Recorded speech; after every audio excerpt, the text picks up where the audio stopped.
तारू। ए फुलवा के माई, बाबूजी, एक गिलास पानी पिलावा था। अरे फुलवा आ गई। अरे अरे अरे अरे बेटा संभाल के। जीत गई। अरे अगली उम्मीद चाहिए।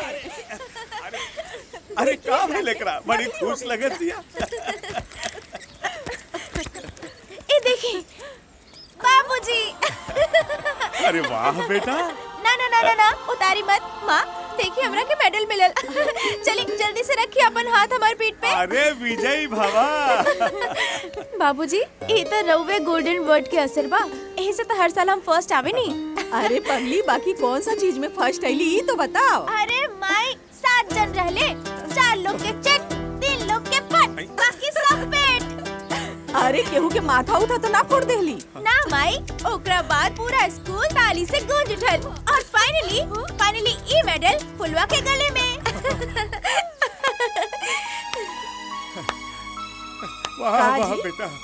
अरे ताली यहाँ का बजावा तानी, तलिए बजावे के रहे तो स्कूले चल जाती। बिल्कुल सही कहले माई, एकदम सही कहले। ताली बजाई फुलवा के माई, जरूर बजाई।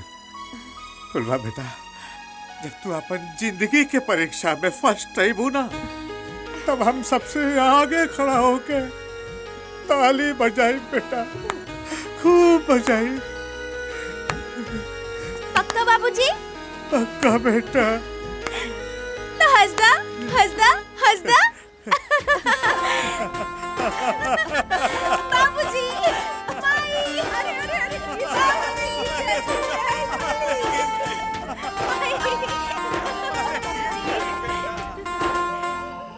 धनी तरकारी दा जी ले। बस। ए जी दोपहरिया में राधे बाबू आयल रहलन, रउआ के खोजत रहलन। हमरा के काहे खातिर हो? कहत रहलन सुनैना के देखारू आवतारन, फुलवा के भेज दिया। अरे देखो कि तो सुनैना के है ना, हमके कहे के जाए के पड़ी।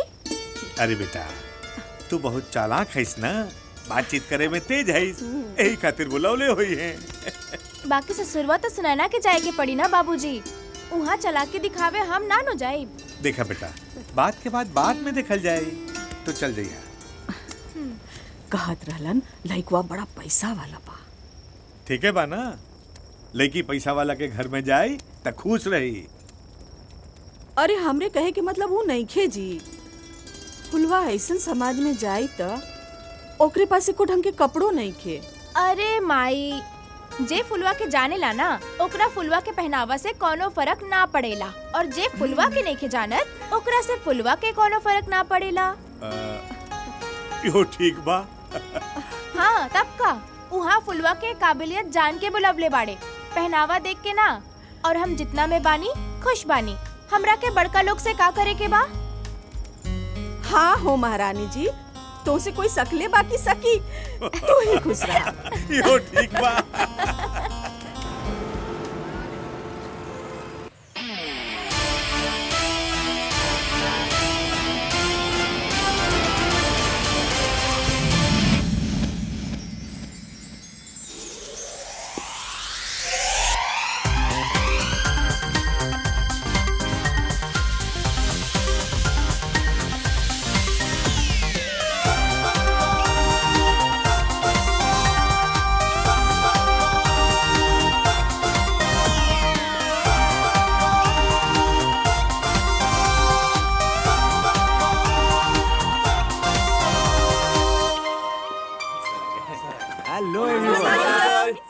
Hi.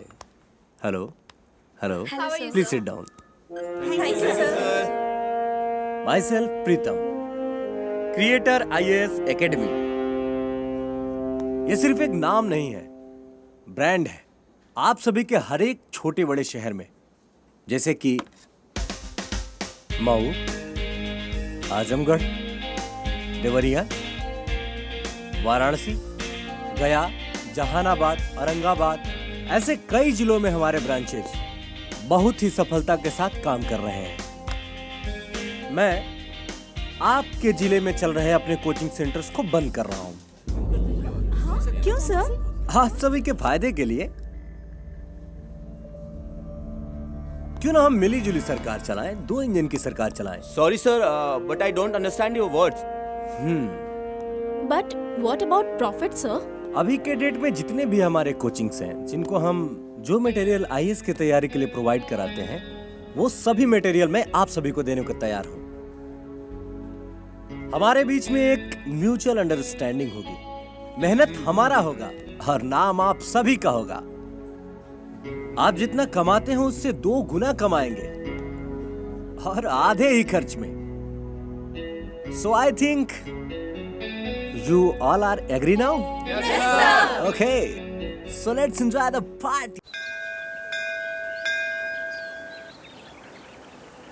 देख, डे रही है मत। जे जॉन पूछे बेधड़क इज्जत से जवाब दे दी है।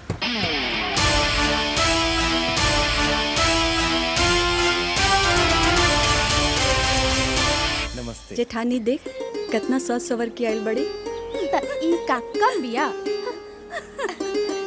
चला ठीक बा। अरे देखी बिटिया आ गईली।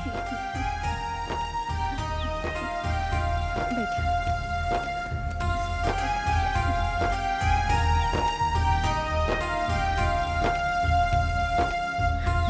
हाँ, लड़की बहुत सुंदर, सच कहा आपने। मुझे पसंद है। दोनों बड़ा नीक बना। सुनिए जी, जी। आपको ये लड़की पसंद है ना? भाभी बड़ी। बिल्कुल पसंद अरे? है। इतना शर्मा क्यों रही हो? अब तो साथ में ही रहना है ना? हाँ बेटा, अब तक तो हम एक दूसरे के लिए अनजान थे, लेकिन अब तुम हमारे घर की बहू नहीं, बेटी बन के आ रही हो। भाई साहब जी हमारे घर वालों को आपकी सुनैना पसंद है। जी बहुत बहुत धन्यवाद। और मैं दुल्हनी दहेज के फॉर्मूले पे आज भी चलता हूँ। मेरे मझले भाई की शादी और मेरे खुद की शादी ऐसे ही हुई है। अरे महाराज आइए, गले मिलिए। सुनैना कितना पढ़ी हो? आइए। ISC। 1 मिनट। ISC? लेकिन आपने तो बोला था कि ग्रेजुएट है। ये रिश्ता नहीं हो सकता है, क्योंकि मेरे मझले भाई की वाइफ और मेरी खुद मिसेज दोनों ग्रेजुएट हैं। नॉन ग्रेजुएट लड़की से मैं शादी नहीं करवा सकता। आपके भाई के ज्यादा पढ़ा लिखल सुन के हम ऐसा ही बोल देनी कि हमार बेटी भी ग्रेजुएट भी है। हमरा के माफ कही दी समझी जी, हमरा के माफ कही दी। हमने के साथ ऐसा ना करी भैया जी। हम कहीं के ना रम भैया जी। गांव समाज में हमने की इज्जत चल जाई, समझे की कोशिश करी, ऐसा मत करी। क्योंकि मेरे मझले भाई की वाइफ और मेरी खुद मिसेज दोनों ग्रेजुएट हैं। नॉन ग्रेजुएट लड़की से मैं शादी नहीं करवा सकता।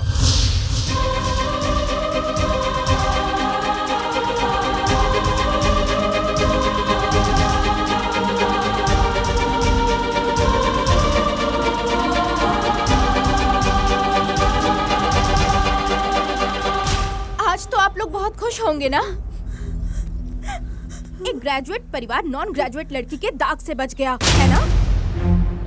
पता है, दुनिया में विवाह में कहे जाने वाली बड़ी से बड़ी कहावतें भी ना, ये जो 2 कूलों का मिलन, ये जो 2 आत्माओं का मिलन, वो अटूट बंधन, ये जो 7 जन्मों तक चलने का वादा, ये सरासर गलत है, सब बकवास है।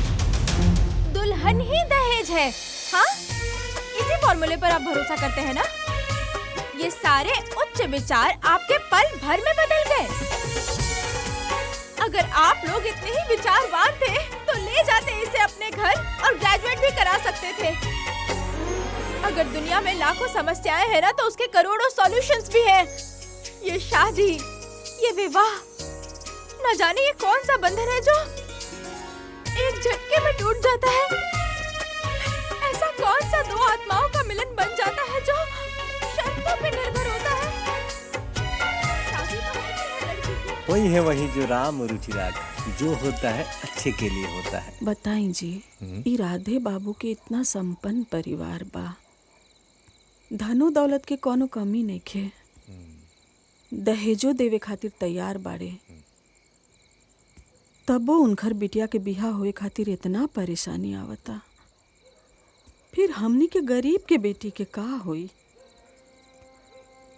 अरे फुलवा के माई, कुछ लड़का लोग के बियाह ना हो खेला, बाकी आज तक कोनो लड़की के कुंवार देखले बाड़ू? हाँ, वो तो ठीक कहतानी, बाकी दुनियादारी हिसाब किताब हमके तो कुछो समझ में नहीं आवत। अरे ब्रह्मा जी जब लड़कियन के बारे में लिखले हुईन तो साथ में ओकर जीवन साथी के बारे में भी लिखले हुईन, तो हमार फुलवा के भी कहीं न कहीं कोई न कोई जीवन साथी जरूर लिखले हुईन। तू चिंता मत करा। माई, बाबूजी एकदम सही कहत बाड़े। भगवान हमरा खातिर भी कोनो न कोनो जोड़ा जरूर बनवले हुई है, और अगर ना भी बनवले हुई है तो आज से रउआ लोगन के हम बेटा। अब रउआ लोग के हमार कसम, चिंता छोड़ी और चुपचाप सोच जाई। अब हम जाता नहीं पढ़े, ठीक बा? रउआ लोग सोच जाई। बेटा कसम देके गईल बा, हम तो सुतता नहीं, तू सुत जा। ठीक बाजी।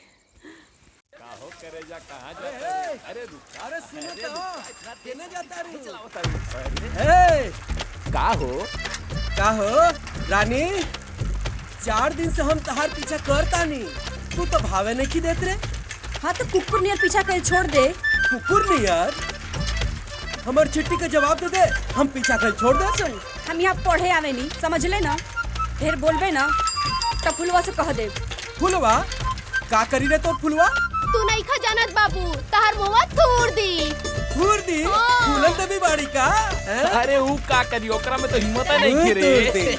हमरा चिट्ठिया के जवाब दे दे। हैं तोहरा के अपना दिल के भीतर ही बसा के रखब रानी। आई लव यू रानी। लगत भांग खा के आइल बड़न। अरे भाई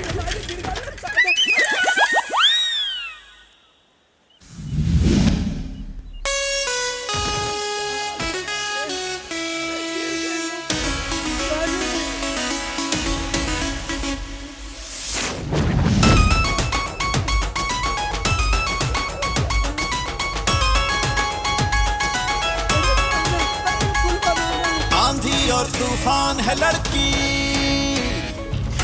बड़ी ही ऊर्जावान है लड़की, लड़की नाम पे शान है लड़की। अरे बड़ी ही ऊर्जावान है लड़की, लड़की नाम पे शान है लड़की। अरे बड़ी ही ऊर्जावान है लड़की, लड़की नाम पे शान है लड़की। अरे नाना फुलवा ना माफ कर दे, अपनी सब माफ कर दे इसका पूरा। अरे बाप रे, ला कर स्कूल जैला के नाम पे लड़की से छेड़खानी, हाँ? विरोध कैला पे धमकी, लड़किन के का समझताड़े? हाँ, लड़किन के कमजोर समझले, हाँ? लड़किन के कमजोर समझे के भूल अपन दिमाग से निकाल दी है। हमार नाम फुलवा है, फुलवा। फुलवा माफ कर दे, अब पकड़ता नहीं, आज के बाद लड़की ना चला। फुलवा माफ कर दे, माफ कर दे, माफ कर दे, माफ कर दे, माफ कर दे फुलवा। अब ना कर कोनो गलती। बाबूजी का बोला कितने हमरा के बहुत मल्ले बाड़ी, छोड़ब ना तारा के, देख लिए। बाबूजी की बताइए, बाबूजी की बताइए, हमार बाबूजी के बताइए ना तो तोर दोनों टांग तोड़ के मंदिर के सामने बैठा दे, बुझले?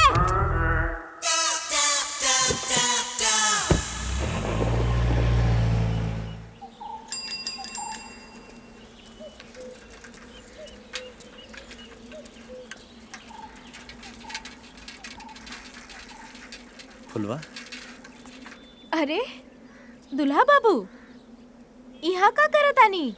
दुल्हन मिलल की ना? अभी ना। काहे? कोनो अंडित पंडित से ना अपन कुंडली दिखवाई। होकर कोनो जरूरत नहीं है। काहे? जीवन भर कुंवारे रहे के बा या कोनो मंदिर दखल करावे के बा? ना कुंवारे रहे के बा, ना मंदिर दखल आवे के बा। फिर लड़की हम देख ले बानी, बस ओकर हाँ करे के देरी बा। हाँ बुलवावे से पहले ना ओकरा से एक बार पूछ ली कि वो ग्रेजुएट हिया कि ना, वरना फिर कैंसिल। और रउआ में हिम्मत नहीं खे तो हमरा के ओकर पता बता दी, हम ओकरा से पूछ के बता दे। तब पूछ ला। केकरा से? लड़की हमारा सामने ही खड़ा बिया। अरे फुलवा, छुप छुप के छपाक छपाक। अरे छुप छुप के छपाक छपाक हम कइले बानी। ए, तू लोग यहाँ का करत बाड़ू? चल भाग यहाँ से। फुलवा, हमरा से बियाह कल ना। अरे ना ना, अपने के कार में चढ़े वाला बड़का लोग हम एगो साधारण फैमिली के लड़की बानी। हमार और राउर मैचिंग नहीं खे। दुल्हा बाबू।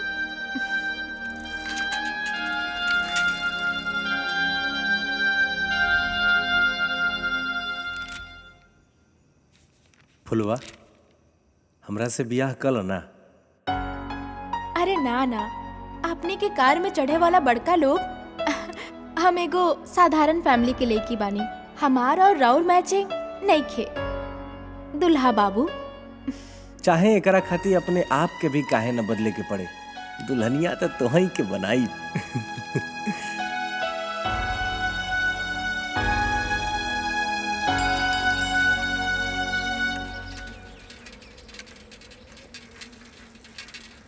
अरे रउआ यहाँ का करत बानी? घरे जाए खातिर गाड़ी के वेट करत तनी। गाड़ी और राउर कार कहाँ बा?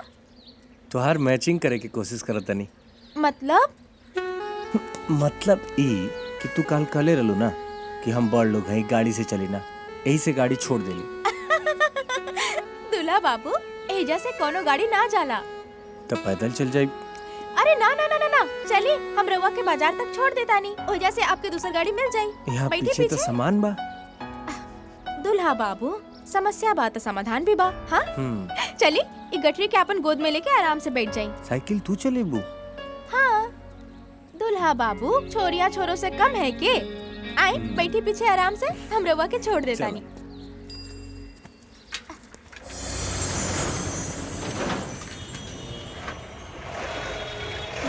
उतरी, बाजार आ गए दुल्हा बाबू।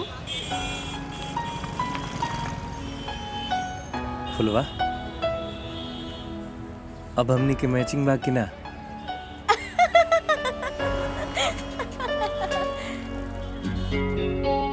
लगता है वो लड़की आपको पसंद है। जी भैया। वाह वाह मेरे छुपे रुस्तम, लेकिन पसंद आने की कोई खास वजह? पसंद आने की वजह तो उस दिन आप लोग देख ही लिए थे। अरे हाँ। हाँ तेज तो है। तेज नहीं भैया, कुछ ज्यादा ही तेज है। अच्छा मेरे देवर जी, ये बताइए कि सिर्फ आप ही पसंद करते हैं उसे या वो भी आपको पसंद करती है? भाभी वो भी पसंद करती है। सच्ची? हाँ। अरे वाह।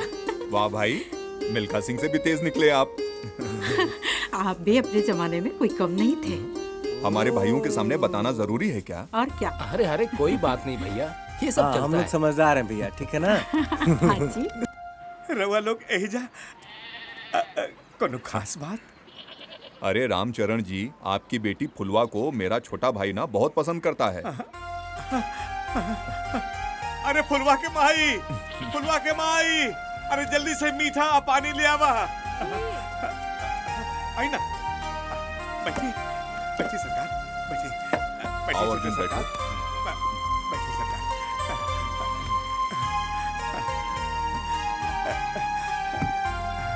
सरकार, रवा लोग के ता सबसे गांव जवार जानेला। हम तो भंगार के दुकान चला के अपन परिवार के गुजारा करेनी। असंपत्ति के नाम पे भगवान हमरा के एगो बेटी देले बड़न, बस। कहीं रहुआ हमारे साथे मजाक तो नहीं करत? मजाक? अरे आपकी बेटी बहुत समझदार है। यही से तो हमने सब होकर बात पानी ले जा। अरे चाचा, हमारी हार्दिक इच्छा है कि आपकी बेटी फुलवा हमारे घर की बहू बने। देखिए रामचरण जी, इसलिए पहली बार जीवन में लड़के का बड़ा भाई होने के बावजूद लड़की के दरवाजे पे आया हूँ। अरे सब तो भगवान के विडंबना बा सरकार, वरना हमारा औकाते का कि हम रहुआ के स्वागत कर सकी। स्वागत की क्या बात है इसमें? आगे ला बेटा। अरे आप लोग तो राधे चाचा के यहाँ। हाँ हाँ बेटा, संजोग तुमसे लिखा था तो वहाँ शादी कैसे होती? संजोग मतलब? अरे बेटा, ये अपन भाई के खातिर तहार हाथ मांगे आयल बाड़े। हाँ कमाल बा, हमके पता ही नहीं थे और हमारी शादी भी तय हो गई। अब तुम कितना भी छिपा लो, लेकिन मेरा भाई हमको बता चुका है कि तुम एक दूसरे से प्यार करते हो। माफ कीजिएगा, आपको शायद गलतफहमी हो गई है। मैं आपके भाई से प्यार नहीं करती। कोई बात नहीं, शादी करने के लिए प्यार होना जरूरी थोड़ी ना है। हाँ। वो तुमको पसंद करता है और हम तुम दोनों की शादी करा देना चाहते हैं। देखिए, मैं अपने माँ बाप की बेटी जरूर हूँ, पर बोझ नहीं। और आपके परिवार में बहू बनने से मैं खुद हीन महसूस करूंगी। अरे बेटा, ये तू कहाँ कह रहा है बाड़ू? भले ही मेरे बाबूजी से कोई उम्मीद नहीं लगाएगा, लेकिन मौकों पर इन्हीं गिरवियों से आप लोगों को शर्मिंदगी महसूस होगी, जो कि मुझे तकलीफ देगा और मैं कभी खुश नहीं रह पाऊंगी। मुझे महलों का शौक नहीं, पर मैं एक ऐसे परिवार में जाना पसंद करूंगी जहां पर मेरे बाबूजी की पगड़ी का अभिमान बना रहे और जहां पर बहू के रूप में मेरा सम्मान हो। और ये सब संभव है एक बराबरी के परिवार में, जो कि आपके परिवार में संभव नहीं है। मैं कैसे भूल सकती हूँ राधे चाचा का चेहरा, जो आपके सामने भीख मांग रहे थे अपनी बेटी के लिए। आपके तो परिवार में उन्हीं लड़कियों की एंट्री होती है ना जो ग्रेजुएट हो, उन्हीं बहू बेटी को माना जाता है ना जो ग्रेजुएट हो। और आप भी तो दुल्हन दहेज वाले फॉर्मूले को तभी यूज करते हैं ना जब लड़की ग्रेजुएट हो। Sorry sir, this tradition will not be completed even here for walking years to year from your family. माफ कीजिएगा, ये शादी मुझे मंजूर नहीं है।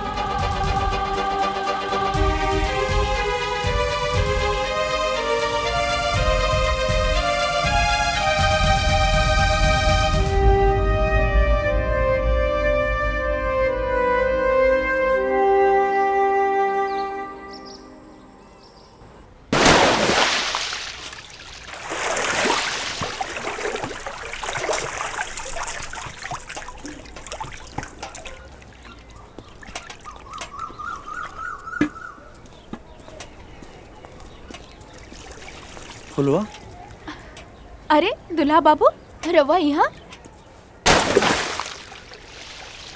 तू शादी खातिर मना कर देलू? हाँ।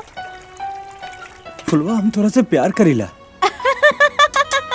अरे दुल्हा बाबू, रवा के हमरा से प्यार हो गई। हाँ, आपन दोनों भैया के हमार घर भी भेज देनी। शादी मजाक है का? तू जैसे कबू हम वैसे रह। हम हमार घरे भी क्यों कुछ ना कही। तू बस हमारे से शादी कर ला। रवा ई मत सोची कि राउर परिवार में कोनो कमी बा। सही मायने में इंसान के औकात के हिसाब से ही आसमान में उड़ान भरे के चाहिए, और हमार परिवार और राउर परिवार के बराबरी नइखे हो सकत। और बराबरी की शादी में ही दोनों के परिवार के प्रतिष्ठा रहेला।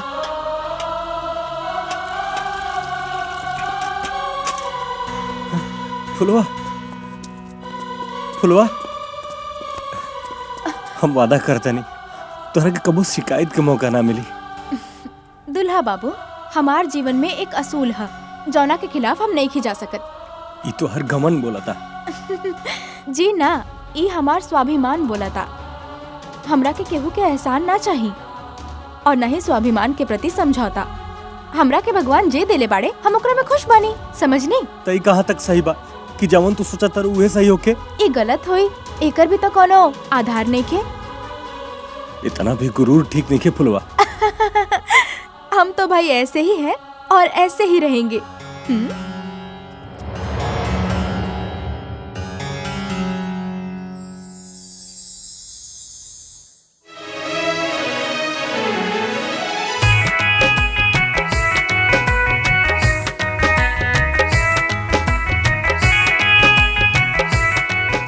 रूपवा तो बढ़िया बा, गुनाह होखे के चाहिए। पढ़े लिखे में बहुत तेज बिया हमार फुलवा। देखी जी, अरे वो तो जनते बानी कि हमार बेटा एगो प्राइवेट स्कूले में चपरासी बाड़े जी। घरे का सारा काम धाम हम ही के देखे के होला। तब अब बुढ़ाउती में होत नहीं खे। अब यही से चाहता नहीं कि हमके एगो ऐसन कन्या मिल जाए जो हमार घर गृहस्थी संभाल ले भैया। उनकर पढ़ले लिखला से हमरा के काले देवे की बा। घर के काम काज में एकर जवाब नहीं खे। खाना पीना बनावे में माई के साथ देवे ले। लड़की में तई सब गुण होके के चाहिए चाची जी। बाकी फोटोआ में तो बहुते सुंदर बाड़ी। अब रउआ लोग देखे के चाहता नहीं था, हमरा के कोनो एतराज नहीं खे। का बात करत नहीं, हम कहाँ का महारानी बनी कि हमरा के राजरानी लियावे के बाटे हैं? न हो। अरे वो आके हमार घर गृहस्थी संभाल ले भाई साहब। एकरे से ज्यादा हमरा के कुछ नहीं चाहिए। हम संतुष्ट बानी। रूपवा देखिए लेनी, अब गुणवा रुआ बताइए देनी। अब तहाँ में रिश्ता पक्का समझी। जी धन्यवाद। अब हमने के इजाजत दी। नमस्ते। जा छोड़िए भाई लोगन के, जा जा चलिए। अच्छा प्रणाम। चाची अब तो रोड़ा के खाना नहीं बनाए पड़े ना। हाँ काहे से कि पीछे आवे वाली बड़ी।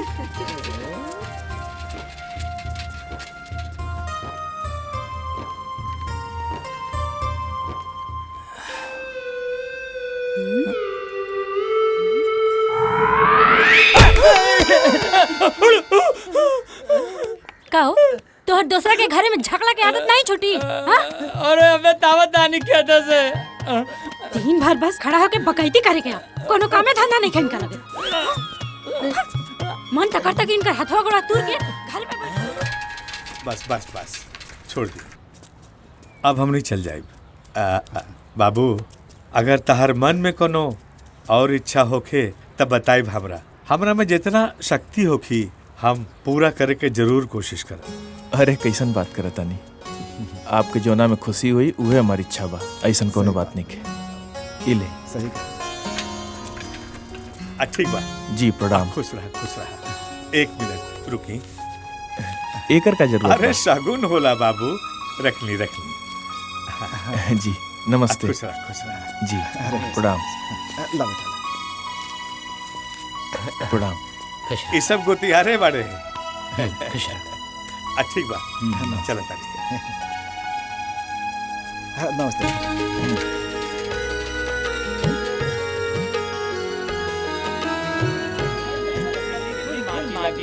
खेते में पहन के गई मुरली रुका का हो तिलकहरू रहलन का नहीं भैंस दिखाला। इतना टेढ़ काहे बतिया तड़ा हो। अरे तिलकहरू तो हमार छोट भाई क्या मत रहे। अच्छा 75 चल जाए। हे मुरली अभी गांव में केकरा खातिर तिलकहरू है बतावा। कौआ भैया एगो बात बतावा। बोला तो के कोनो बीमारी है का? जब देखा तब तू अपने भाईजन के तू सेखी बघारत रहबा।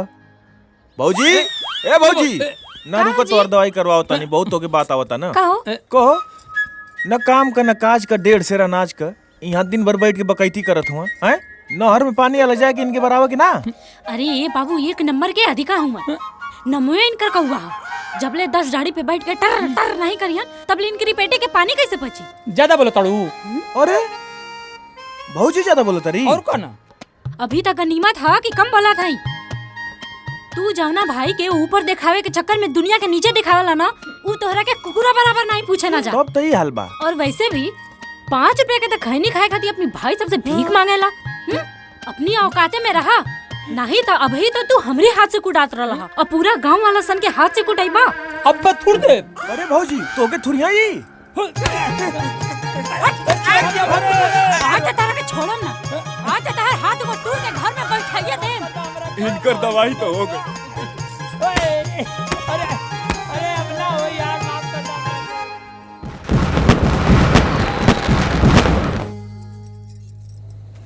देखा हर लड़की ससुराल में कुछ अरमान लेके आवेले। यदि तोरा भी मन में कोनो अरमान होई तो मन मार के मत रहिया, हमरा बताइया। ऐसे तो हमार कोनो डिमांड नहीं खे रहुआ से, पर आगे पढ़ाई के इच्छा बा। अरे वाह ये तो बहुत अच्छा बात बा। लेकिन अगर तू शादी के बाद भी पढ़ल चाहता रू तो कुछ तो लक्ष्य होई तोहार। हाँ कलेक्टर। कलेक्टर एकरा खातिर तो बहुत पढ़े के पड़त होई हो। बहुत ना बहुते, पर इहे हमार सपना बा। तो ठीक बा, तोहारी सपना बा तो समझा कि आज से तोहार सपना हमार भी सपना बा।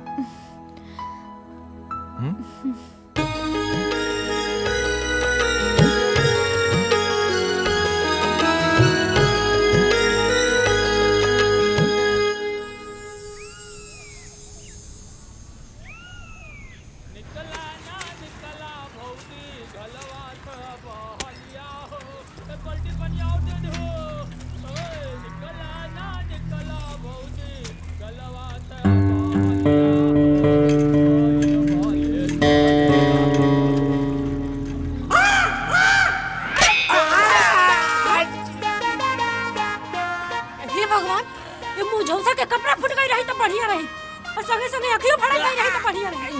मन तक करता कि धागे एकदम जिंदगी झंडका के रख देले बा। जब से जिंदगी में आइल हमार जिंदगी खराब कर दिया।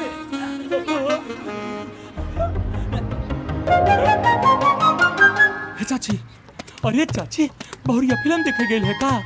अरे बहुरिया तो हमारे घरे आयल रहे। दुठे भाई हमार बिहार पुलिस आज तक ले घरे से ना निकलली। बहुरिया नाक कटा दे सिलाई क्या मुरलिया एकदम चाची। चाची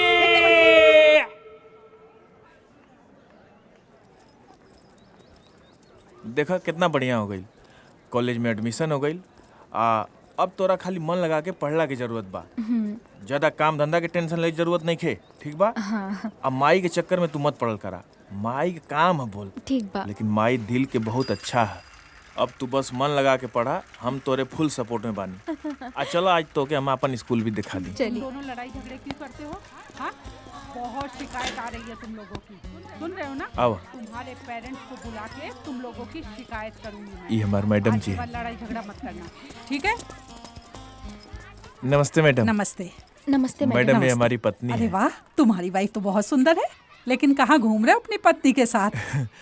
मैडम, मैं तो इस स्कूल का प्यून ही रह गया, लेकिन इनका सपना है कि ये भी पढ़ाई करें। इसीलिए बगल वाले डिग्री कॉलेज में बीए फर्स्ट ईयर में इनका एडमिशन करा के इधर से ही जा रहा था, तो सोचा कि आपका भी आशीर्वाद दिला दूं। मैडम, इनको आशीर्वाद दीजिए कि ये बहुत बड़ी कलेक्टर बन के अपने सपने को पूरा करें। अरे बेटा, मेहनत करने वालों को सफल होने से कोई नहीं रोक सकता।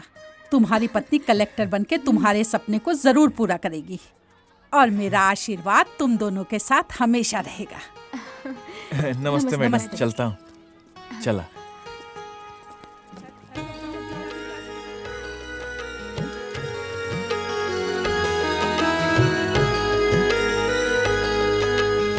तोहर नाम लिखवाई देनी और तोहर कुल कापी किताब खरीदाई गल हैं? तो हाई कुल चूल्हा चौकी सब हम देख ले, सब हम कर ले, लेकिन तोके पढ़ाई करे के बा और तोके कलेक्टर बने के बा, ठीक है? काहे कि अब हमार भी सपना बा। कोनो चीज के चिंता ना करे के है। सवेरे उठ के एकदम हाथ मुंह धोए के ब्रश रस कर के आ पढ़ाई करे के बा। कारे मेहरी का गुलाब करे करे उते तो रंग बदल गए हैं? ते त बेशरम रहबे कइले ह, इहो बेशरम आइल बिया कारे? आय ना मही ऐसन कोनो बा। बेशरम बेहया करे काली के आइल कन्या के त साइकिल पर बैठा के बाजार घुमावता रे। एको बेर त सोचले ह कि दुनिया का कही हमारी इज्जत कहाँ जातिया? हैं? नहीं की बुझा का हो महारानी? तोरा के अगर इतना पढ़ा लिखे का शौक रहल ह त काहे खातिर ब्याह कैलू इनके से? बैठल तू अपने माई बाबू के कोरा में, ऊ तोहार गुलामी करता है और तू बैठ के वहाँ कलम चलाऊ। तू बुझाइल? एक बात कान खोल के सुन ला, अगर ए घरे में रहे के हा तो ए घरे का सारा काम तोरा के करे के होई। तोहार बाप यहाँ नौकर ना बैठा के गयल है कि तू बैठ के यहाँ कलम चलेबू और हम माई बेटा तोहार गुलामी करल जाई। बुझाइल कि ना? घुसाला बुद्धि में सारा काम करे के बा ए घरे का। हाँ नहीं पढ़ी है पढ़ावा करे तू जे हैं? ई तो हर बाप आके भरी इनकर बिजली का बिलिया बाप भरी हो, और तू लोग उनके तो बोल ये दे तुमसे। खबरदार, अगर खैला के बाद 1 मिनट खातिर भी बिजली का बल्ब बरल त घर बार दे। और समझा दा इनके बुद्धि में कि कौना सासे के पाले पड़ल है। हाँ, जनवा लोगन पढ़ाई है, पढ़वैया भई हमरे घरे आल ही पढ़वैया पतो। इतना दिन बाद आइबो कइनी हां त किताब कलम लेके उतरनी हमर घरे जा। हमरे माई के बात के बुरा मत मनिया, वो दिल का बुरा ना, बस घर की परिस्थिति की वजह से वो भी अपनी जगह सही भी है, लेकिन हम तोरा सपोर्ट में पूरा बानी। तू बिल्कुल चिंता मत करिया। तू के कलेक्टरी करे के बा तो करे के बा, और ललका बत्ती वाला गाड़ी पे चढ़े के बा। अब हंसदा? अरे हंसदा भी, अरे भाई हंस भी दा, हंसदा हैं? अरे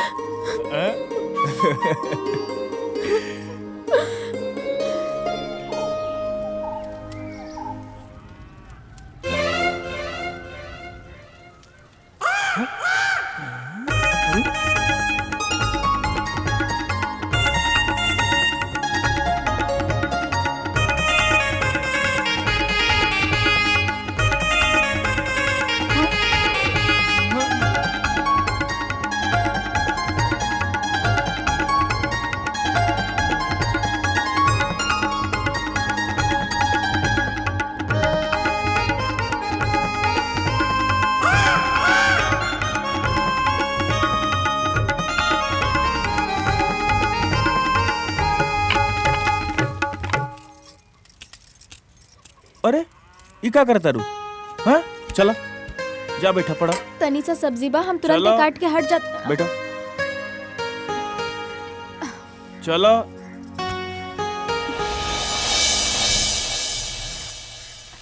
अच्छा ये बताई ना, एक का है? बिस हमको क्या मालूम, हमको पता था तो हम कलेक्टर नहीं होते। गजब करती हो तुम भी।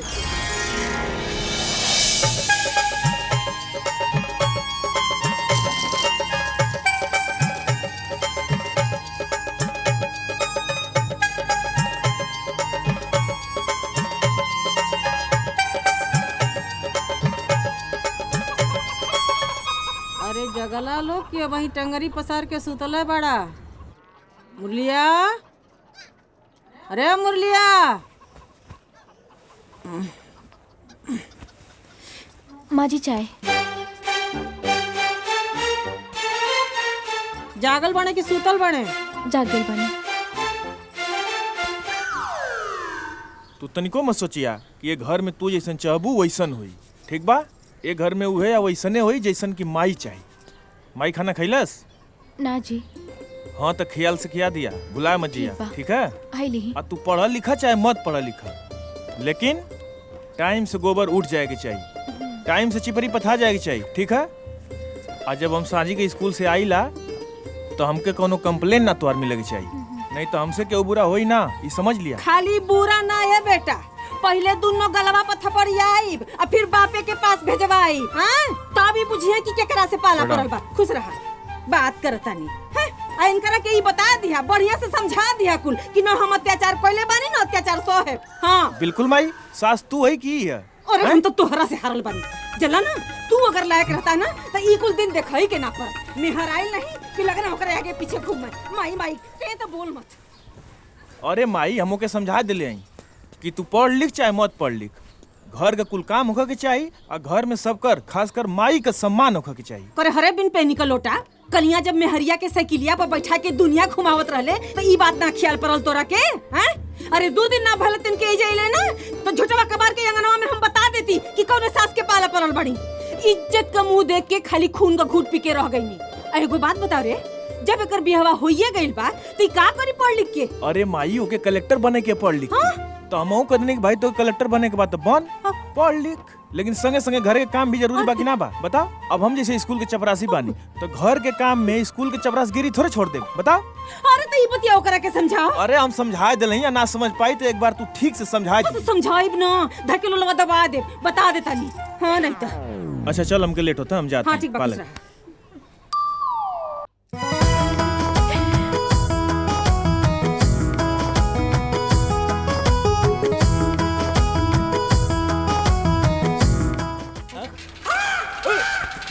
ए मुरली रुका रुका रुका हो।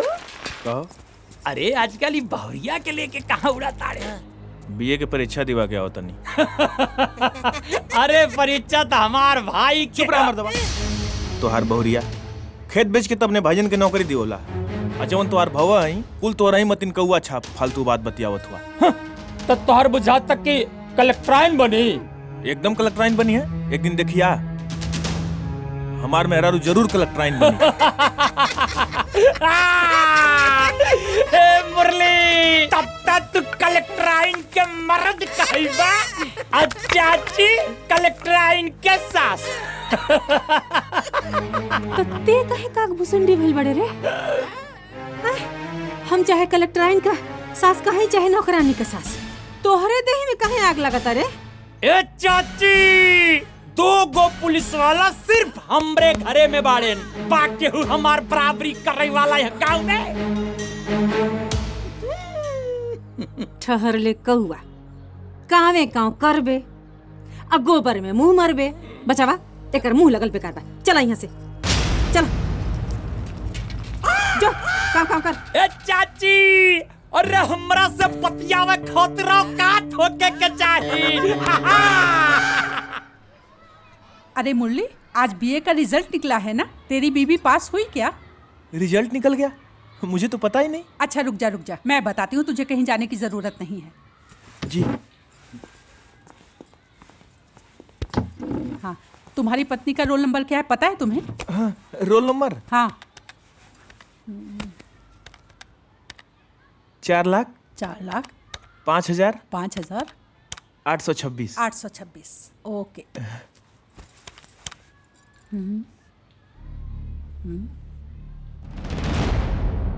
क्या हुआ मैडम?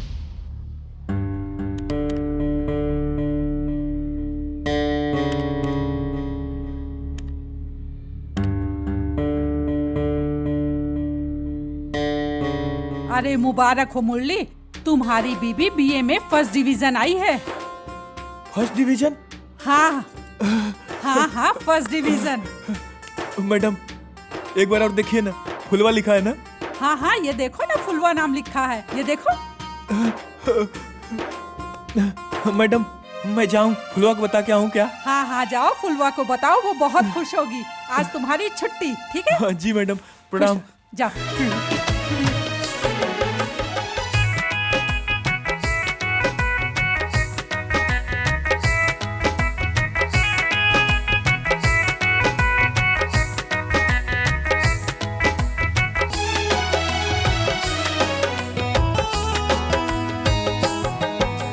तोहरा खुशी से हमके रानी खुशी मिले, जिंदगी में जब तलक तोहार साथ बा, सब ठीक ठाक बा, सब ठीक ठाक बा।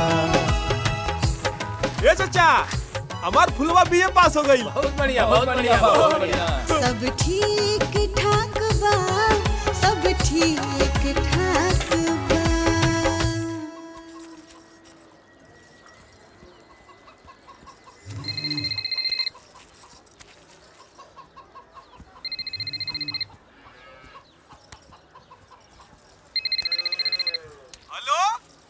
कौन हो रे?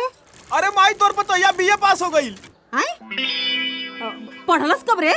हाँ, अरे वो छोड़, वो सब तोरे आशीर्वाद का असर है माई। तनी ओके फोन दे ना। अच्छा दे ना माई, जल्दी दे। नहीं, आई फोन ले जो। हेलो ले। हेलो, आवा हो महारानी। तेल ना हले ले आए। हाँ ले आई। Hello hello. अरे तू बीए पास हो गई लू? अच्छा रवा, एक बार फिर से देख लेना कि वो हमरे रोल नंबर है ना। ए जी एक बार फिर से देख लेना। अरे हमार पगली मैडम जी खुदे देख के बताओ नहीं है। अब तो के शक काहे बा? पतिदेव जी इतना झाड़ू लगौले बाड़े, बेलना चलौले बाड़े, अब जाके रिजल्ट आइले ना। अच्छा ये बतावा, जिलेबी खइबू की खोरबा का लेके आई बाजारे से? ए जी रवा घरे आवतानी का? अरे हम आधा रास्ता आ गइल बानी। अच्छा ये बतावा, रसगुल्ला लेके आई का? ना, हमरा के कुछ ना चाहिए, रवा बस घरे आ जाई। अच्छा सुना, हम और बेलना चलाई और झाड़ू लगाई, लेकिन तोके कलेक्टर बने के बा, लाल बत्ती पर चढ़े के बा। ये हमार सपना बा। बोला हमार सपना पूरा करबू ना? है जी करब। बोला हमार सपना पूरा करबू ना?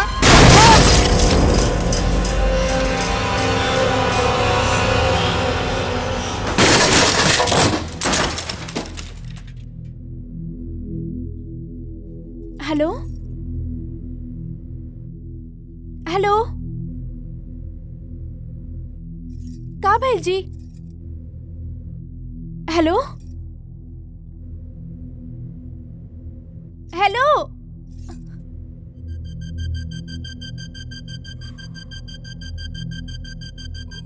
हेलो।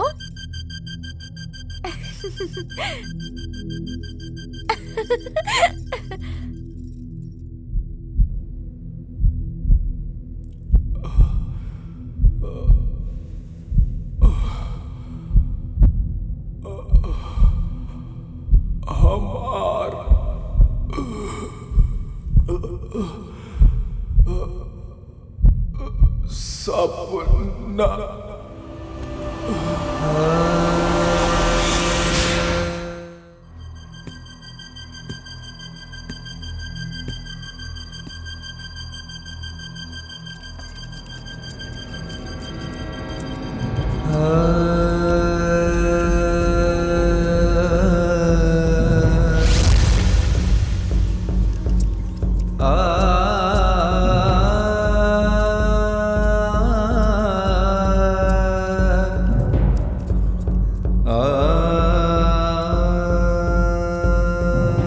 पता न चलल कब भयल का भयल और कब पढ़नी और कब पास हो गई नहीं। आवा आज तो के हम मुआइये के छोड़ब, जिए ना दे। हाँ का मुरली भैया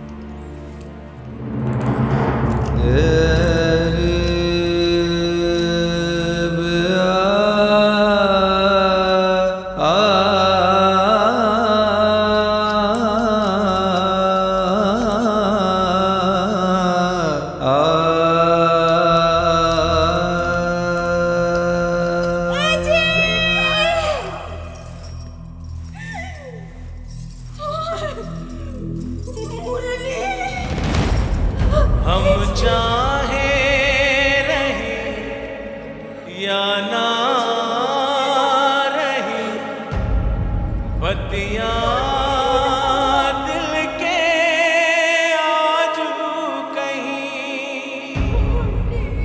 हम चाहे रहे या ना रहे, बतिया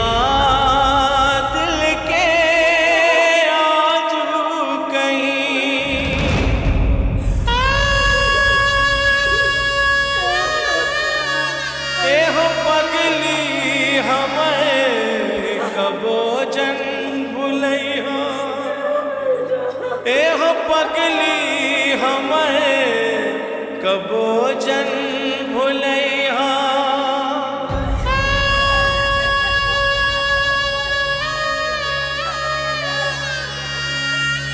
मिलके देख ले रहने जा जवन सपना सब सजैया।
झाड़ू लगाई, लेकिन तोके कलेक्टर बने के बा, लाल बत्ती में चढ़े के बा।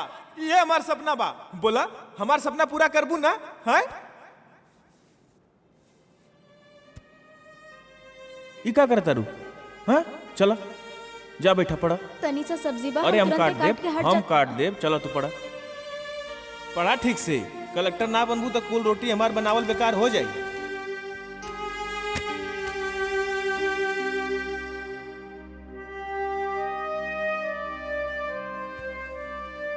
लेकिन अगर तू शादी के बाद भी पढ़ल चाहता रू तो कुछ तो लक्ष्य हुई तो यार। हाँ कलेक्टर। कलेक्टर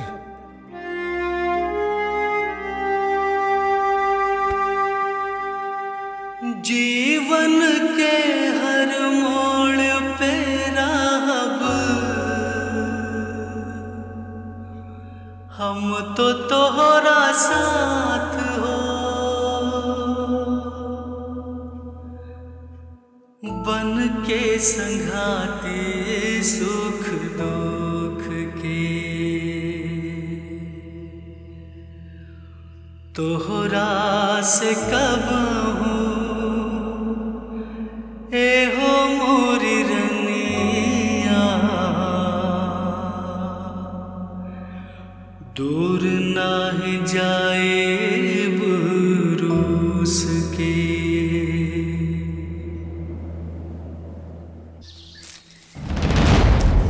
अरे रे रे रे, ई कलेक्टर आइन तक खेत सोहे लगलिन हो। सपना सबके पूरा ना हो केला, सपना तो हमार पूरा भइल रहे। अपने भाई सन के वर्दी में सपना देख के इहो किस्मत का खेलाया। केहू के किस्मत कुर्सी तुरेला, केहू के सपना खेत सुहेला।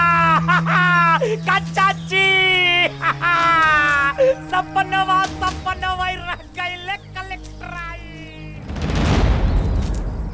कैसे दिलवा के बत्तियाँ छोड़ गए के हूँ, संग के संगतियाँ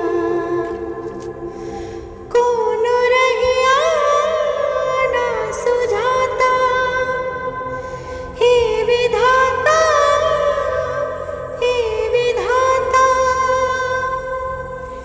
दिनवा जहर लागे डंक मारे सैया के सुरतिया,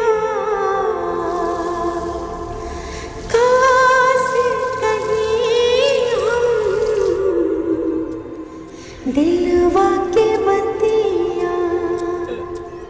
बतावा हो, केहू बकलोल प्रधानमंत्री के सपना देख ली, तू सपना कब पूरा होखेला? आ उहे पागल उस सपना के आपन मान ली तो करा के महा पागल कहल जाला। यही से सपना उपना ना अपना औकात के हिसाब से देखे के चाही।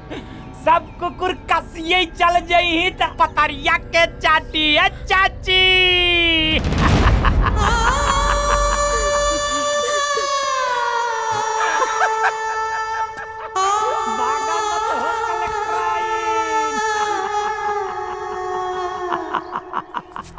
चाची कौरी, ई हमार घर, एकर मलकिन हम, वो हमार पतो। तोरे पेटे में काहे दर्द होला रे? तै का बीच बीच में चोच मारल करेले? ए चाची देखा यस के गाड़ी आ गई। पो पो पो पो पो पो पो पो पो पो पो पो। ए चाची एक कलेक्टर आइन के मरद, वो देखा कलेक्टर आइन अंदर चल गई बाड़े। ए कलेक्टर आइन के साथ ए देखा चारों तरफ से मीडिया आ गई बा। ए सब पुलिस वाले आ गए बड़े। अब मीडिया पूछता ई मुर्दा के कपाहिस सपना कैसे पूरा करी, ओकर सपना कब में पूरा होई? बली बली चाची का बोले? ई मुर्दवा के सपनवा एक पाहिस माई कैसे ढोई? बड़ी बड़ बात बोल के लिखुआ। और अगर हमार पतो कलेक्टर बन गई तब पूरा गांव में नंगा होके घूमब।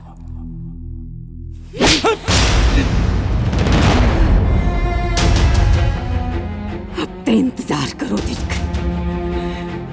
आज एगो लंगड़ मतारी अपने लंगड़ गोड़ के क्रिया खा के कह दिया कि ओ मुर्दा के सपना एगो लंगड़ मतारी अब पूरा करी। हमार पतो कलेक्टर जरूर बनी कौआ।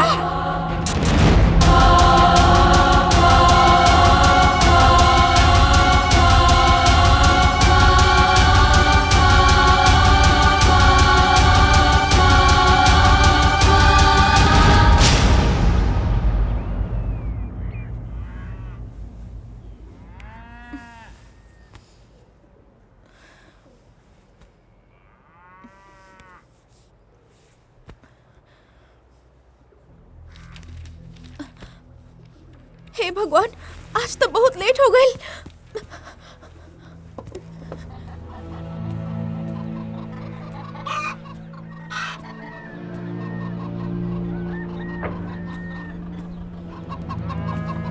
माई,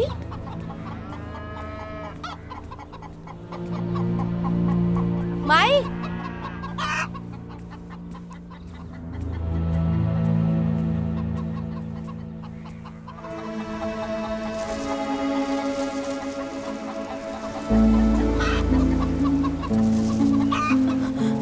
भैया जी, हमार माई के कहीं देखनी है का? ना ना ना ना देखने ना।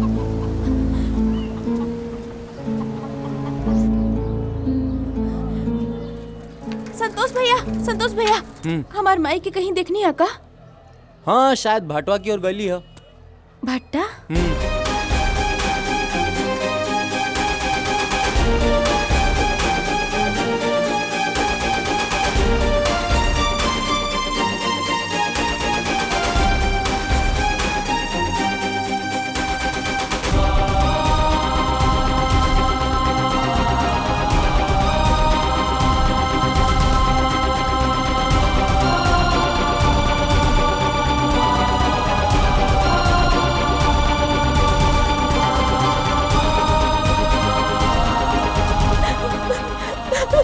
जी, ना ना ना, हमार थोड़ा देर आग लग गई रहे माई, यही से हमरा के उठे में देर हो गई।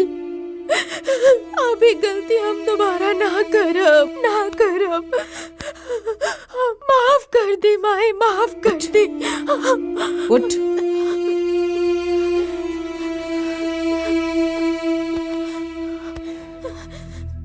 देर तोहरा से ना, देर हमरा जागे में हो गई।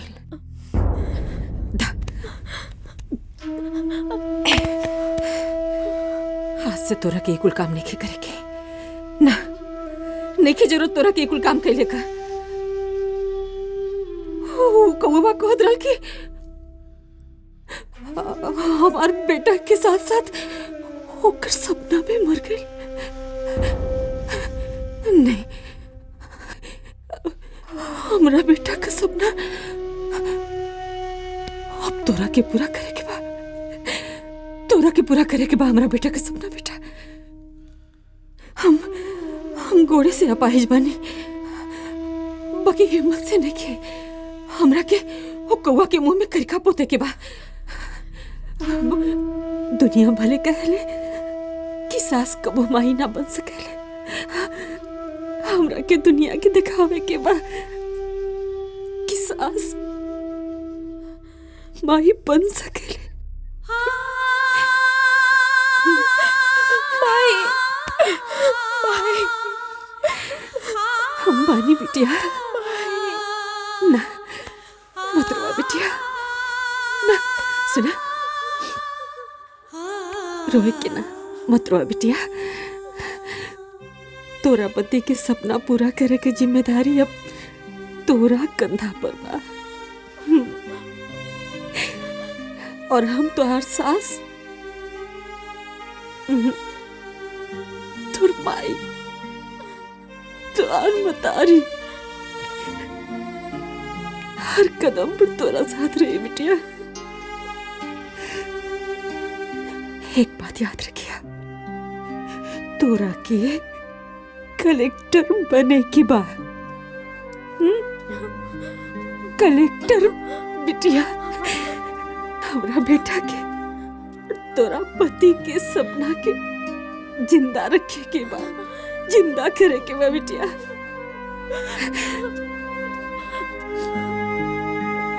खूब मन से पढ़ाई कर।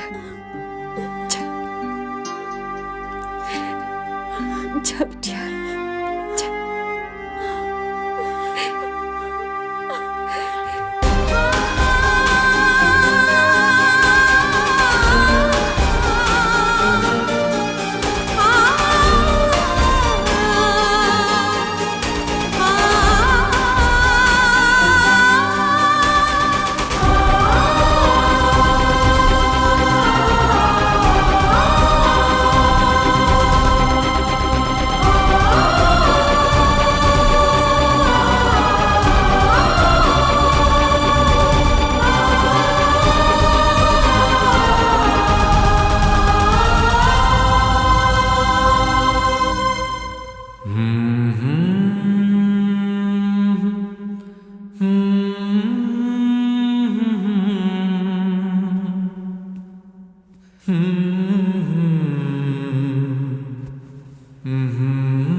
सब ठीक ठाक बा, सब ठीक ठाक बा, सब ठीक तू हमार सपना पूरा करबू ना? सब ठीक ठाक बा।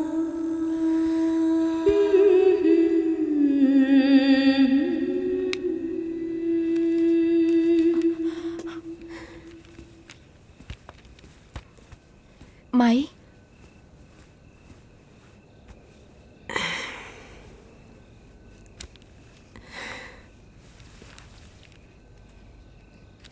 बिटिया, अनारा में पढ़े खातिर हम ही मजबूर कैले रहनी ना, माफ कहता।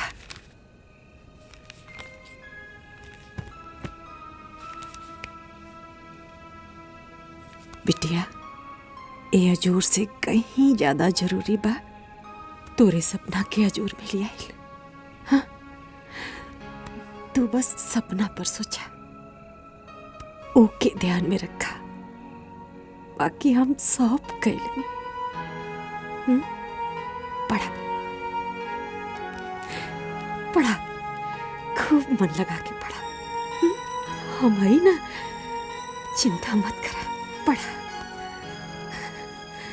पढ़ा बिटिया, मन लगा के पढ़ा। हमरे माई के बात के बुरा मत मनिहा, वो दिल का बुरा ना, बस घर की परिस्थिति की वजह से वो भी अपनी जगह सही भी है। मुरली का सुनकर बहुत दुख हुआ।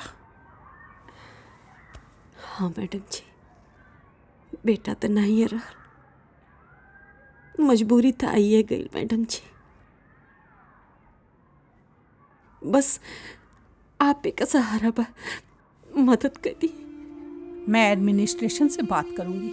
फुलवा मुरली की जगह स्कूल में काम करेगी। घर में थोड़े पैसे आएंगे तो स्थिति धीरे धीरे संभल जाएगी। नहीं मैडम जी, नहीं, हमके रउआ से ऐसा मदद नहीं की चाहत। हमके अपनी बिटिया के ना बड़का कलेक्टर बनावे के बा मैडम जी। अपने मुरली का सपना पूरा करे के बा मैडम जी। हम ठहरली गंवार अनपढ़, ये हमार बहुरिया के बस रास्ता दिखा दी मैडम जी। आपकी हिम्मत को देखते हुए आपको सैल्यूट करने का मन करता है। मुझसे जितना हो सकेगा मैं फुलवा की मदद करूंगी। जी मैडम जी, नमस्ते मैडम जी। नमस्ते। एक लक्ष्मण जी थे जो अपने भैया भाभी के लिए 14 साल का वनवास ले लिए। और वही लक्ष्मण अपने भैया भाभी के लिए 14 साल तक अपनी पत्नी का चेहरा भी नहीं देख पाया। तो हमारा देवर किसी से कम थोड़ी ना है। जो हम लोगों की खुशियों का बिल्कुल भी ख्याल नहीं रखता। लेकिन मेरा भाई तो मेरी प्रतिष्ठा से कोई रिश्ता नहीं रखना चाहता। आप ही बताइए, अब हमें क्या करना चाहिए? अपने देवर से रिक्वेस्ट करनी चाहिए? नहीं नहीं, भाई का पैर पकड़ना चाहिए। अरे इन दोनों में से कुछ भी नहीं करना चाहिए। अच्छा, मुझे तो ऐसा लगता है कि अपनी देवरानी का प्यार हमारे अधिकार में नहीं है। और मुझे मेरे भतीजे के संग खेलने का अधिकार भी नहीं। आप लोग चाहते क्या है? शादी कब करोगे? हाँ, तुम्हारे साथ के सारे दोस्तों की शादी हो गई और उनके बच्चे भी हो गए। कर लूंगा भाभी। लेकिन कब? वो हमें भी नहीं पता। अरे प्रीतम, ये कोई जवाब देने का तरीका है? भाभी, जैसा सवाल है वैसा जवाब है। हमें बहुत तैयारी करनी है। प्रीतम,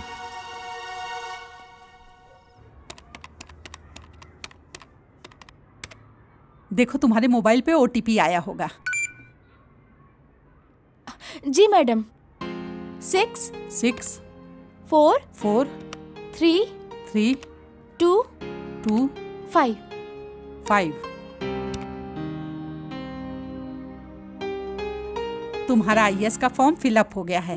तुम्हारी ID बना दी है, उस पे कंफर्मेशन आ जाएगा, चेक कर लेना, ठीक है? पर मेरे मोबाइल में तो नेट नहीं है। बट इस काम के लिए तो इसकी बहुत ज्यादा जरूरत पड़ेगी जी।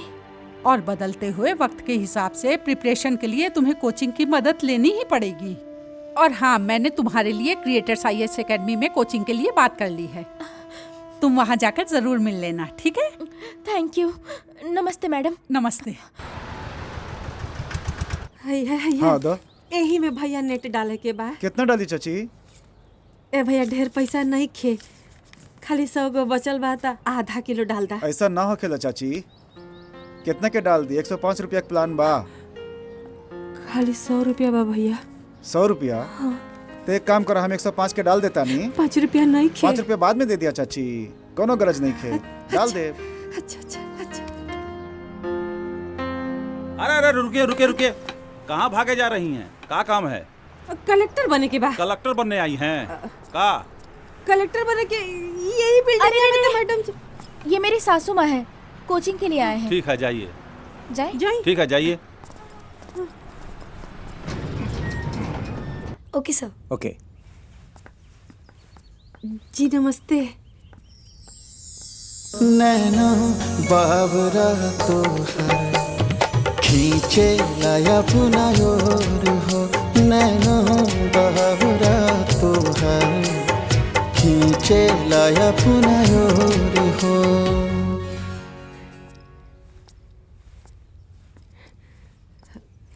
जी मुझे जानकी मैम ने। आपको हमारे कोचिंग के फी का स्ट्रक्चर पता है? नहीं 2 लाख। भैया साहेब, हमने के बहुत गरीब बनी जा, कुछ पैसा कम नहीं की हो सकता। यहाँ कलेक्टर बनाए जाते हैं, ड्राइवर नहीं। इंसान को अपने औकात के हिसाब से आसमान में उड़ान भरना चाहिए।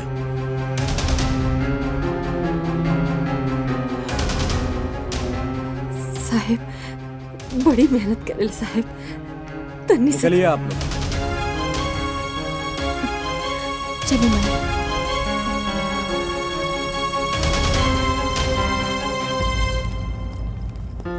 सर, ऐसे गरीब कैंडिडेट के लिए हमारे पास स्कॉलरशिप प्लान है सर। है तो फिर सर? लेकिन इन लोगों के लिए नहीं। और एकदम इज्जत बेइज्जत कर देना सा। पता नहीं कहाँ से चले आते हैं। चले आते हैं, शीशा का दरवाजा लगा के इतना इतना पैसा लेके पढ़ाओ तारा लोगन। हमारे लेके कलेक्टर ना बनी। जाइए जाइए। बना के कलेक्टर दिखाई यही ठीक है ठीक है। हाँ जाइए जाइए, कलेक्टर बन के दिखाइएगा।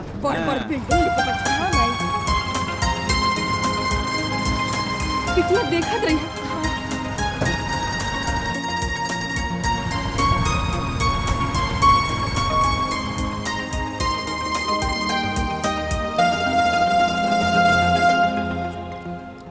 थैंक यू सर।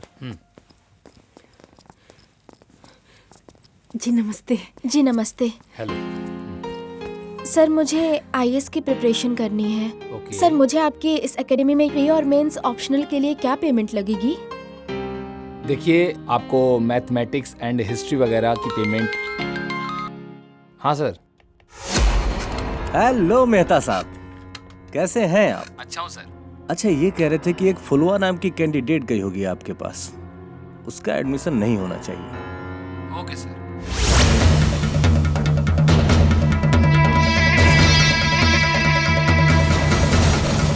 बताओ देख रखे शीशा का दुआरी 4 गो लगा के 5 लाख रुपया मांगता हो तो 2 लाख मांगत रहला। अरे जोर तो से बढ़िया कोचिंग मिली हमरे बिटिया के, जो तोर कोचिंग ना चाहिए हमरा के। फुलवा नाम की कोई कैंडिडेट गई है क्या आपके पास? हाँ सर। बस इतना ध्यान रखिए, उसका एडमिशन नहीं होना चाहिए। ओके सर, नो प्रॉब्लम, थैंक यू। हाँ तो मैम ऐसा है कि पूरे का आपको 10 लाख रुपए पे करने पड़ेंगे। 10 लाख रुपीज। 10 लाख? जी।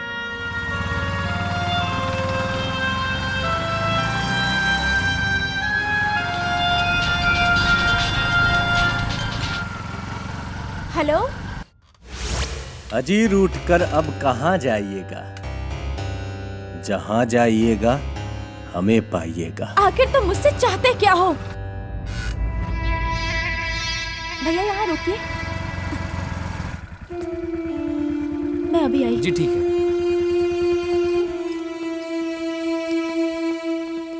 For maths we are charging 1,50,000 rupees, and for political science it is 85,000 rupees, and for economics it is 1,25,000 rupees, and for English, which is very famous subject, we are charging right now 2 lakhs rupees. And जैसा आप जानती हैं, sorry, just a moment. Yes. Hi sir, good morning. आपके पास एक फुलवा नाम की student गई होगी। हाँ सर। उसका एडमिशन नहीं होना चाहिए।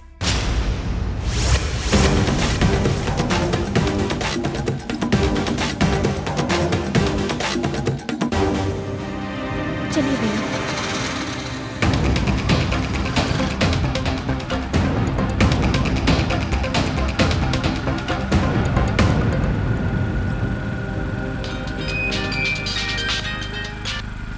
हेलो। क्या हुआ, मिला कोचिंग? मैं तुमसे अभी मिलना चाहती हूँ।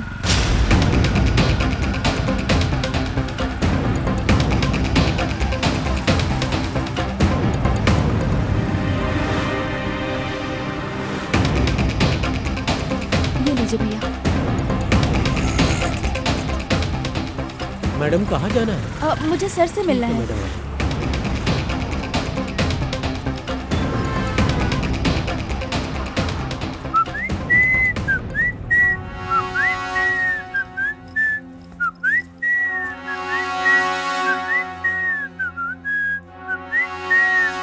Excuse me?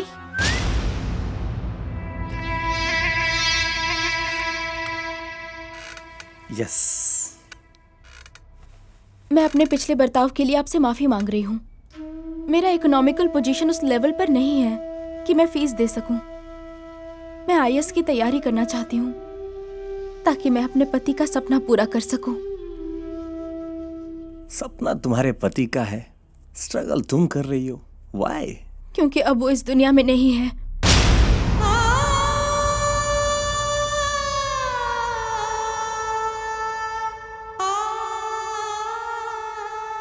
हमारी पूरी सिंपैथी आपके साथ है, लेकिन मेरे रूल्स तो मुझे फॉलो करने पड़ेंगे ना। आपकी सोच कितनी छोटी हो चुकी है दुल्हा बाबू। लेकिन आदमी तो बड़ा हूं ना। ये आपका घमंड बोल रहा है। नहीं, ये मेरा उसूल बोल रहा है। आपको क्या लगता है अगर आप मेरी हेल्प नहीं करेंगे तो मैं IAS नहीं निकाल पाऊंगी? नो, नॉट एट ऑल। आप कितने नीच आदमी हैं। मैं आपसे रिक्वेस्ट कर रही हूँ और आपको हमारे हालात पे तरस नहीं आ रहा है। रिक्वेस्ट तो मैंने भी बहुत किया था, तुमने तरस खाई क्या? हा? ये कोई जरूरी नहीं कि जो तुम उस समय सोच रही थी वही सही था। तुमने अपने झूठे जिद के आगे न किसी के भावनाओं का ख्याल किया न सम्मान किया। मेरे बड़े भैया को बहुत बुरा लगा था, लेकिन तुम्हें इससे क्या? कल तुम्हारी बारी थी, आज मेरी बारी है। तो आप मुझसे बदला ले रहे हैं। जो समझो। मिस्टर प्रीतम, आप कोई भगवान नहीं है कि आप अपने हिसाब से किसी की किस्मत लिखेंगे। मैं आपको ये एग्जाम क्रैक करके दिखाऊंगी। अच्छा, तो तुम क्रैक करने की तैयारी करो।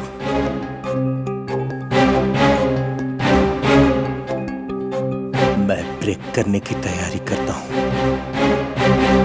Now get out.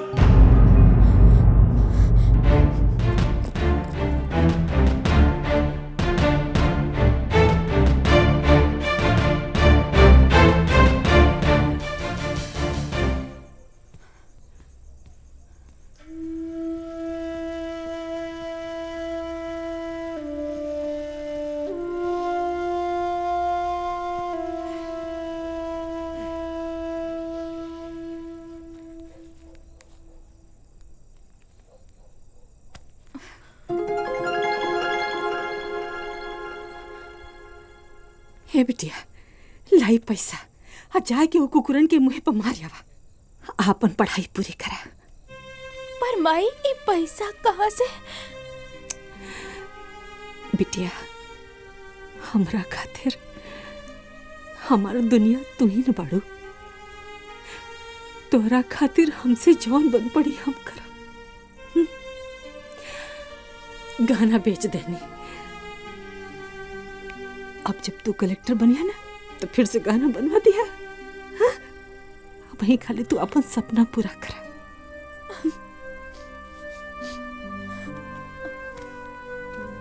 माई, रउआ आशीर्वाद हमरा खातिर काफी बा। हमरा के ये पैसा ना चाहिए। हमरा के ये विश्वास बा कि हम पास हो जाइब। हम पास हो जाइब माई।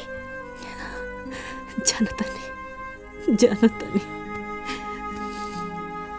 जानता नहीं बिटिया कि तू पास हो जाइब।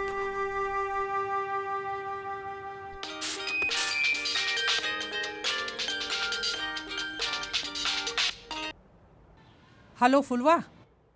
नमस्ते मैम। फुलवा, मैंने तुम्हारे ईमेल पर क्वेश्चन पेपर्स और नोट्स भेजे हैं। ये सारी तैयारी का फ्री मटेरियल मिलेगा उसमें। Thank you ma'am, thank you so much. अब तुमको कोचिंग जाने की कभी जरूरत नहीं पड़ेगी। Thank you so much ma'am, thank you so much.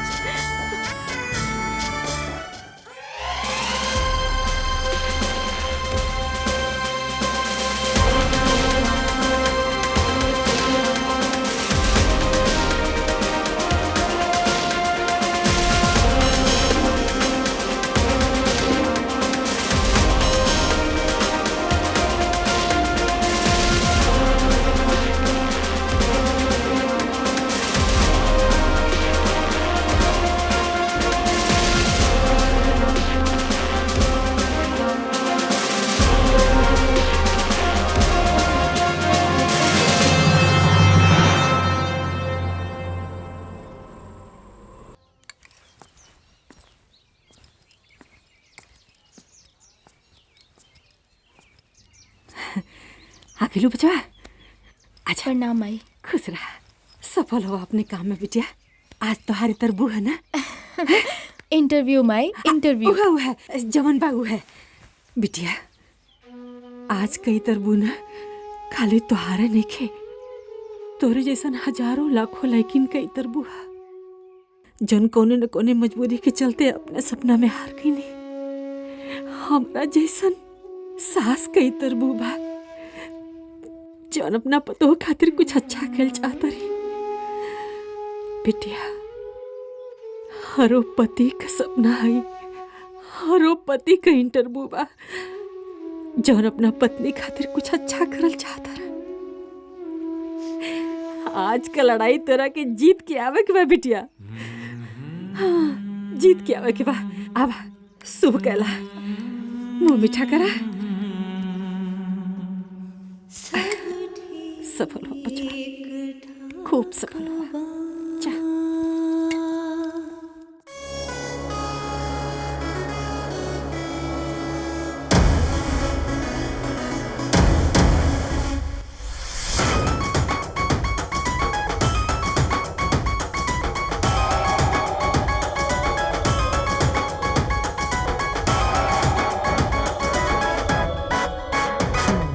बल में सबसे आगे आगे, मेहनत से ना पीछे भागे। और बल में सबसे आगे आगे, मेहनत से ना पीछे भागे। आंधी और तूफान है लड़की, बड़ी ही ऊर्जावान है लड़की, लड़की नाम पे शान है लड़की।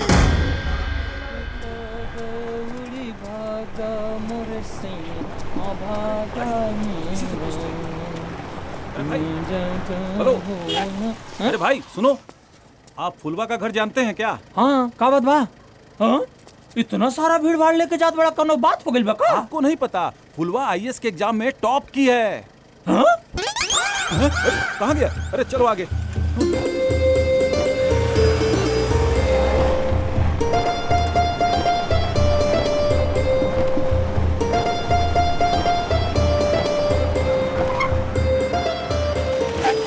अरे माँ जी, फुलवा का घर जानती हैं? का बात बा भैया? वो आईएएस बनी है, उनके घर पे जाना है हमको। हम ओकर माई। अच्छा? भैया घर बाबा। अरे चलो, ये इनकी माँ है। पास हो गई। आओ चलो। हमारी बिटिया पास हो गई। अरे बुलवा, अरे बच्चिया, कहाँ बड़ी रहे?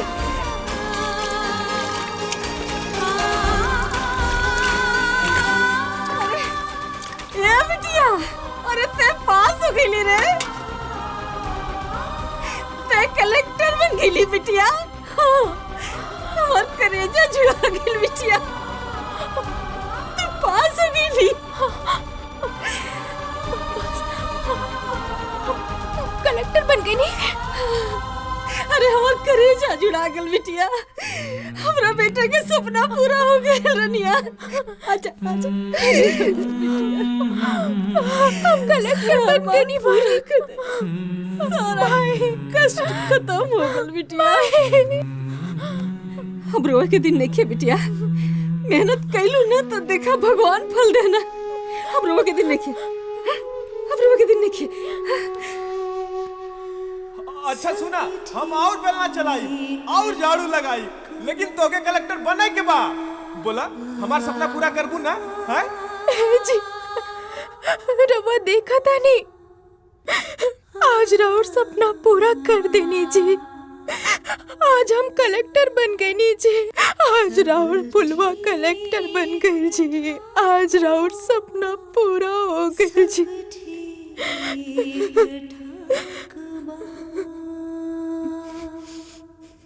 तो तुम क्रेक करने की तैयारी करो, मैं ब्रेक करने की तैयारी करता हूं। Now get out.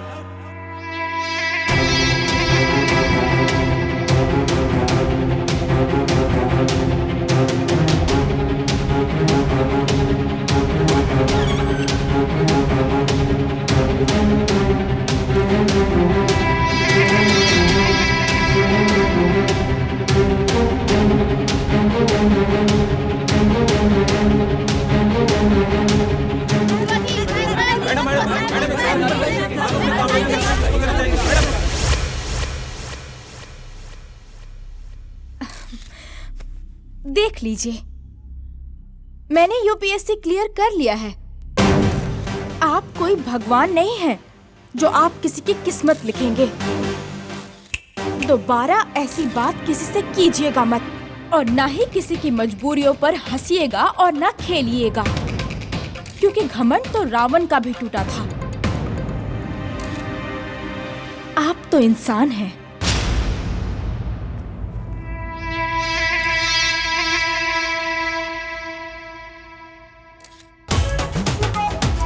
अरे बड़ी ही ऊर्जावान है लड़की, लड़की नाम पे शान है लड़की। अरे कौवा, आओ निकल बाहर।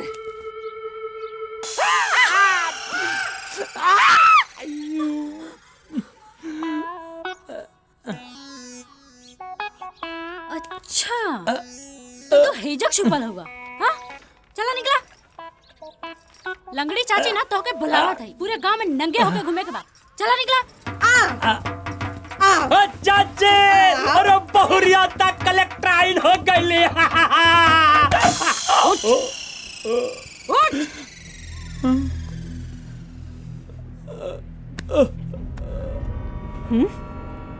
नंगा हो खप चाची, पतो कलेक्टराइन ना बनी चाची। कलेक्टराइन बन गई। नंगा हो। अरे हम तो मजाक कर रहे चाची। उतार कपड़ा। कपड़ा उतार। उतार कपड़ा।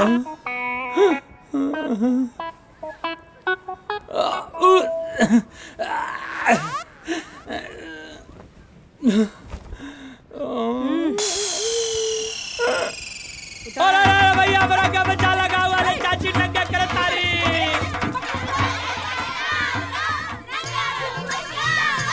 बोला बोला देखा लो।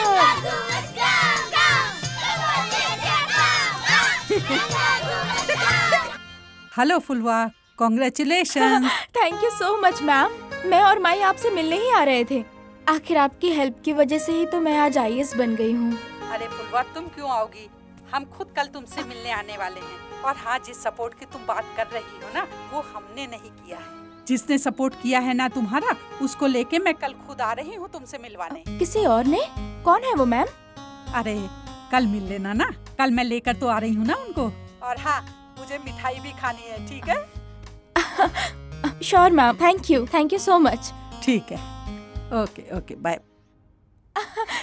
माई पता बा जानकी मैडम के कॉल आयल रहे और पता बा का कहत रही, जौन हमार पढ़ाई में बुक्स नोट्स की जरूरत पड़ल रहे ना, वो मैडम ना कइले रहली, ऊ केहू और सर कइले रहले। और पता बा जानकी मैडम और सर कल हमरा से मिले खातिर घरे आवत बाड़े।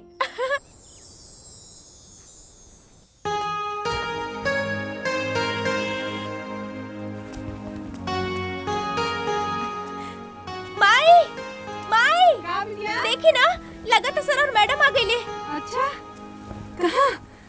अरे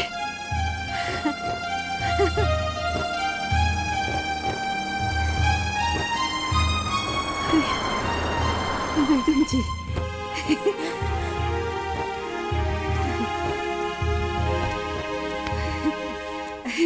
नमस्ते मैडम जी। हाँ खुश रहो। मैडम जी कहाँ है वो सर जिन्होंने मुझे इतना सपोर्ट किया, जिनके कारण आज मैं IAS हूँ? वो ये रहे। नैना बावरा तो है खींचे लाया पुना योर हो। नैना बावरा तो है खींचे लाया पुना योर हो। आप बेटा, तुम्हारे जो सारे नोट्स और एग्जाम की सारी तैयारी, जितनी किताबें थी और जो जितने क्वेश्चन पेपर ईमेल पर जो आते थे, वो और कोई नहीं यही भेजते थे।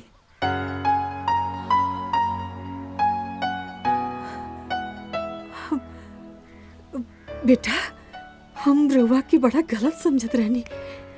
रउआ तो बड़ा नीक इंसान बानी।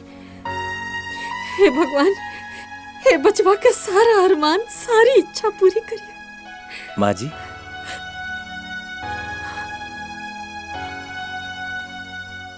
बोला बेटा। आपने अभी हमको बेटा कहा ना? हाँ। तो आप हमारी माँ हुई, तो क्या आप अपने इस बेटे की एक इच्छा पूरी कर सकती हैं? अरे बेटा, मतारी तो अपना बेटा खातिर करेजा निकाल के रखते ले। हमनी के बड़ी गरीब बनी जा बेटा, फिर भी तू बोला ना, कोशिश कर पूरा करेगा। बोला बेटा।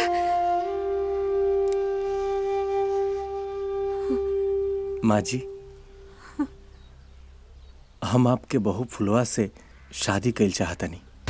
दुल्हा बाबू, मैं आपसे शादी नहीं कर सकती। फुलवा, हम तोरे भावना का सम्मान करतनी और एक कठिन जीवन में बस तोहार हम सफर बनल चाहतनी। मेरा आज और कल मेरे पति के साथ ही चला गया दुल्हा बाबू। मैं अपनी पूरी जिंदगी अपने पति की यादों के सहारे जीना चाहती हूँ। फुलवा, दुख और कठिनाई तो सबके जीवन में आवेला, लेकिन एकर मतलब ये थोड़ी ना कि केहू जियल छोड़ देवेला। हम तोरे जीवन में खाली खुशी लेके आवल चाहतनी, बस।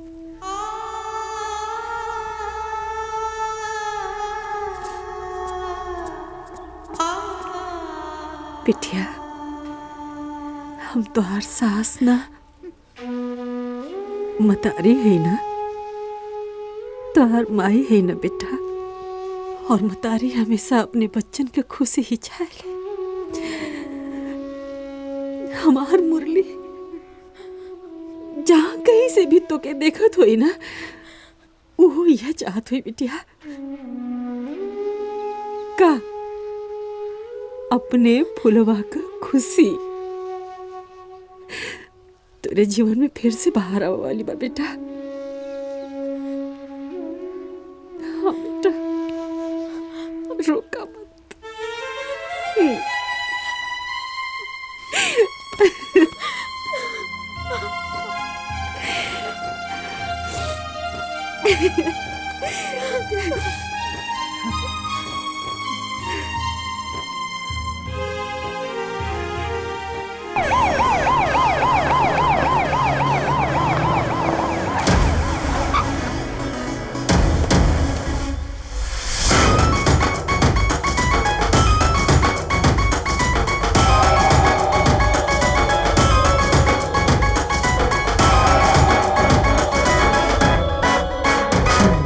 बल में सबसे आगे आगे, मेहनत से ना पीछे भागे,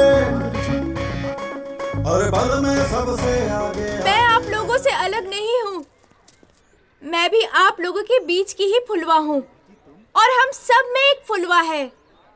जहाँ चाह होती है वहीं राह होती है। बस हमें परिश्रम करना नहीं छोड़ना चाहिए। अपने देश का मान रखिए, सम्मान रखिए, और समाज में अपना नाम कीजिए। जीवन में एक सपना जरूर रखो। जो मेहनत करता है उनके सपने जरूर पूरे होते हैं, जैसे मेरे पूरे हुए।